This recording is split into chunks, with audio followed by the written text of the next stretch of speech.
the Capital Region's #1 newscast, News Channel 13, live at 6. Tonight's top story, continuing coverage of the cleanup from last night's storms. Dozens of families are homeless, more than 20,000 people without power, and many Capital Region residents are ready to lend a helping hand. This is News Channel 13, live at 6. Good evening, I'm Ed Day. And I'm Chris Kapostaschi, live in Mechanicville. And state and local forces are now mobilizing to help the people in this community and others that have been devastated by this powerful storm. 2 deaths and at least 80 injuries are now attributed to the storm statewide, and the financial damages are just beginning to be counted. They will pile up. If you look just behind me, this was the DeCrescenti beer distributor ship. The vice president there estimates their damages alone in the millions of dollars. Governor Pataki was in Saratoga County today to survey the damage. Our Mark Mulholland was with the governor. New York State Governor George Pataki toured the damage by air and on the ground, pledging the state's support to victims he met along the way. The whole state's behind you. And many of these people are in dire need of all the help they can get. My family wasn't home at the time, thank God, because it was incredible. All they have is gone, torn away by a twister that chewed up everything in its half-mile wide path. You see it on TV, you see pictures of it, but I've never seen anything like it. It's like a bomb hit it. These houses were reduced to rubble by a funnel cloud that roared through Saratoga and Rensselaer counties at almost 200 miles per hour. Right now I'm at Ground Zero. This is believed to be the area hardest hit by the tornado. It's Vial Avenue Hill in Stillwater, a new development, homes destroyed all around me. In fact, this home completely leveled, the residents of the home uninjured because they knew enough to go inside the basement.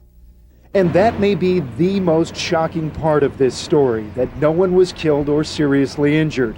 And for that, the governor gives partial credit to accurate first warnings by television and radio stations. It's an utter miracle, complete miracle that not one person here in the Capital Region was killed. When you look at the complete devastation, you just have to give thanks to God.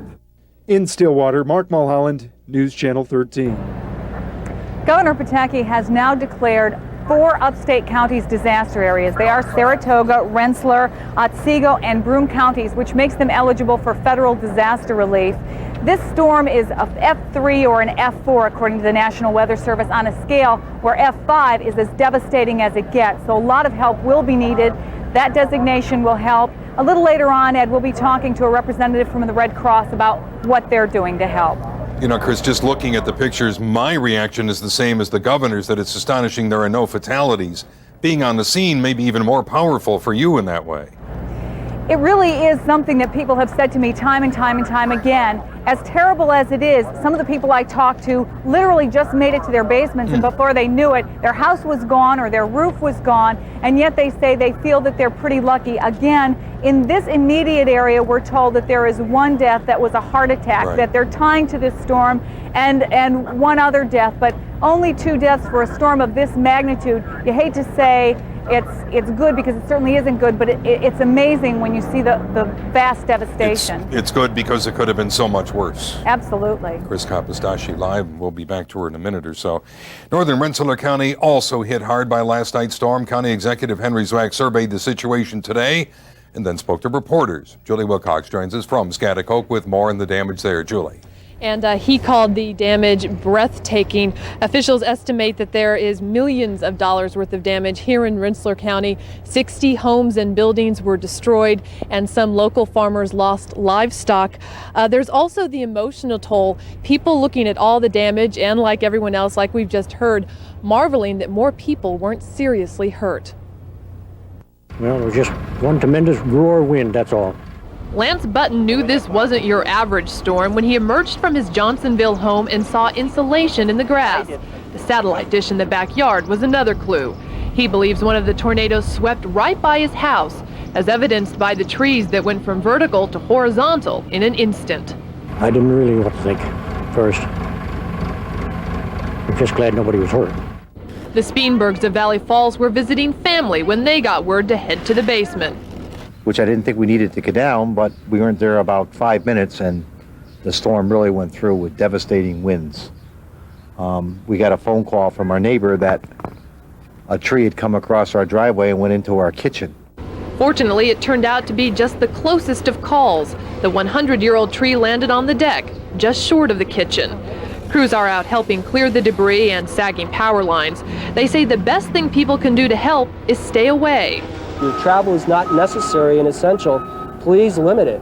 And please don't become part of the bystanders going through the damaged area, because we're still trying to get a lot of workers out there. About 15 roads are closed, and Rensselaer County's state of emergency will last at least 5 days. Officials urge people in need to call local or county authorities. Residents are also calling on each other. You know, everybody comes together and everybody helps everybody out, and many hands make light work. And there is dry ice available at area firehouses for all the people who still do not have power. One of those spots is right here at the Hoosick Valley fire station here at the Scotticoke Fairgrounds. County officials also working to get some generators into the area.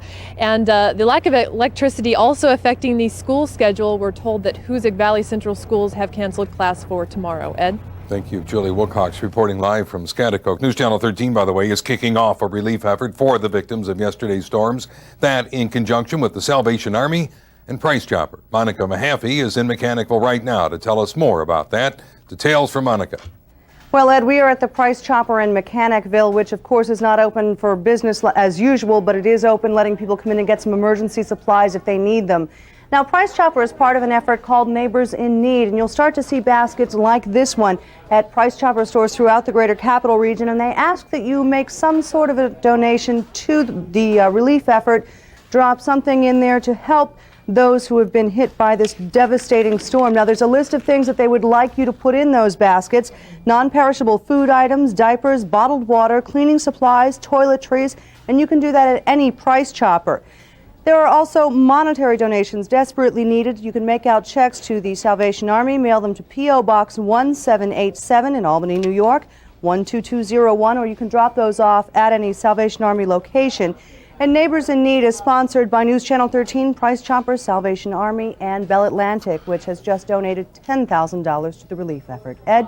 Speed is of some essence here, I would think, Monica. You can't wait 2 or 3 days to donate. These things are needed tonight, now. They are desperately needed, so if you can donate them, please take them to your local store, send a check, do anything you can, because these items are urgently needed now at the shelters. Monica Mahaffey reporting live for us. Thank you, Monica. Chris, I think. And I don't know what your experiences was yesterday, but I'm sure thousands of viewers shared what happened to me. I was watching television and Bob Kovacic came on with a special bulletin, and he went down the list of things that happen when a tornado is coming, when this severe storm comes.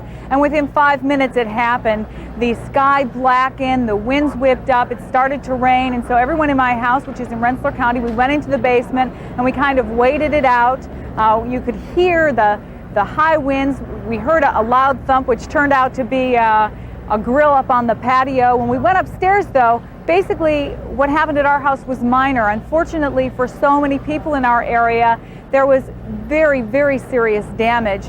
And that's when the Red Cross springs into action. Carol Crashone is at our other location here in Mechanicville at the Price Chopper. Carol, thank you very much for joining us. Well, thank you so much for having us. Tell me what immediate needs the Red Cross had to deal with last night and today. Well, the Red Cross immediately had to deal with setting up shelters and seeing that the people had the opportunity to get to those shelters.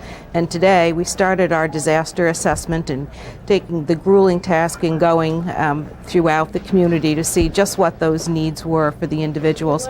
And tomorrow, not only tonight, we'll be housing the individuals and feeding them and taking care of their clothing needs, but tomorrow we'll begin dealing with their actual individual needs and what they'll need to begin to rebuild their lives. And of course, in any kind of a disaster like this, we always have trauma and crisis. It's such a shock to people when they see their homes there yesterday and really gone today, so to speak. So we have our mental health counselors on the ready, and they're taking care of so many of those needs. I realize it's early, but as you do your preliminary damage assessment, can you kind of put this in perspective for us, maybe comparing it to other disasters that you've worked on?